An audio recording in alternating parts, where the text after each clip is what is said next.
Group of death আপনার বিপরীতে আছে বিএনপি থেকে মির্জা আব্বাস, জামাতে প্রার্থী আছে, শোনা যাচ্ছে যে সাদেক কায়েমও হয়তো বা প্রার্থী হতে পারে। এই যে এত বড় বড় প্রার্থীদের সঙ্গে আপনি মাঠে নামছেন, আপনার আসন নিয়ে এখন আপনার মূল্যায়ন কি, যে এদেরকে আপনি কিভাবে দেখছেন বা আপনার আসনে আপনি কোনো প্রতিকূলতা পাচ্ছেন কিনা এখন পর্যন্ত? প্রথমত হলো হেভিওয়েট শব্দটা যদি মানুষের ভালোবাসার সাথে কানেক্ট করানো যায় তাহলে ঢাকা আর্টের এখন সবথেকে হেভিওয়েট প্রার্থী ওসমান হাদি ইনশাআল্লাহ। এটা আমি আপনাকে বলছি না, আপনারা টিম নিয়ে আমরা যখন ক্যাম্পেইনে যাই দূর থেকে দাঁড়াই দেখেন, যদি ভালোবাসায় বলি।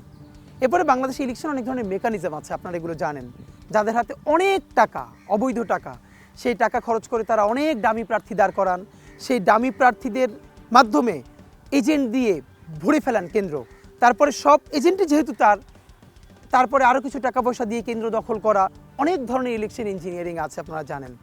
তো বাংলাদেশে ইলেকশন মানে যে ব্যাপারটা এটা তো খুবই কমপ্লেক্স, কিন্তু যদি ভালোবাসা বলতে কিছু থাকে তাহলে ইনশাল্লাহ আমরাই এখন ওই অর্থে সব থেকে বেশি হেভিওয়েট।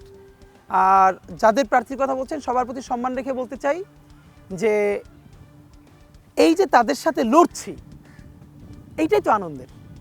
মানে আপনি ধরেন আমাকে অনেকে জিজ্ঞেস করে আব্বাস ভাইয়ের এগেনস্ট ইলেকশন করতেছি, তাই আমি বললাম এই যে আপনারা চিন্তা করেন যে আব্বাস ভাইয়ের সাথে অনেকে ইভেন আমাকে একটা মিডিয়া থেকে একটা টেলিভিশন আপনারা চিনবেন, উনি আমার খুব ওয়েল উইশার, ফোন করে বললেন যে ভাই আপনি একটু কাইন্ডলি আপনার যে অবস্থা আপনি একটা অন্য আসনে সুইচ করলে ইনশাল্লাহ আপনি হয়ে যাবেন, আমরা আপনাকে সংসদে চাই।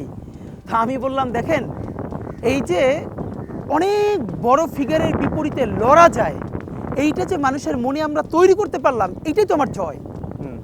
মানে দুনিয়ার কেউ আনকনটেস্টেড থাকবেন না, এই চিন্তাটা এসেছে কোত্থেকে?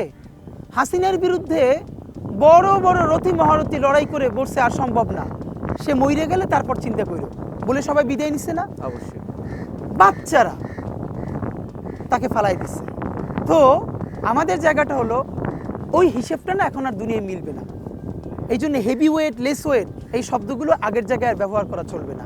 হয়তো আপনি দেখবেন ইনশাল্লাহ, আমি আপনাকে বলছি প্রফেসর ইউনূস যেভাবে কমিট করেছেন সুষ্ঠু নির্বাচন ঈদের আনন্দের মতো, যেখানে ভোট কারচুপি হবে না, কেন্দ্র দখল হবে না, মারামারি হবে না, ইনশাল্লাহ আমরা আমাদের আশা মানে জয়ের ব্যাপারে সর্বোচ্চ আশাবাদী এবং এটা ইনশাল্লাহ ইতিহাস গড়ব আমরা প্রত্যাশা করছি।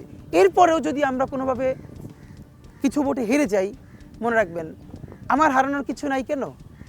একটা টাকা খরচ ছাড়া জনগণের পয়সায় মাইলকে মাইল হেঁটে হেঁটে জনগণের নির্বাচন করে, যার দল নাই, যার ওই অর্থে কর্মী নাই, জনতাই যার কর্মী, সে যদি আজকে 50,000 ভোট পায় ইনশাআল্লাহ 5 বছর পরে এই 50,000 ইনশাআল্লাহ 50 লক্ষ হয়ে যাবে এবং এই রাজনীতিটাই বাংলাদেশের মূলধারার রাজনীতি হয়ে দাঁড়াবে। সুতরাং আমাদের হারানোর কিছু নেই, আমরা জয়ের উপরেই আছি।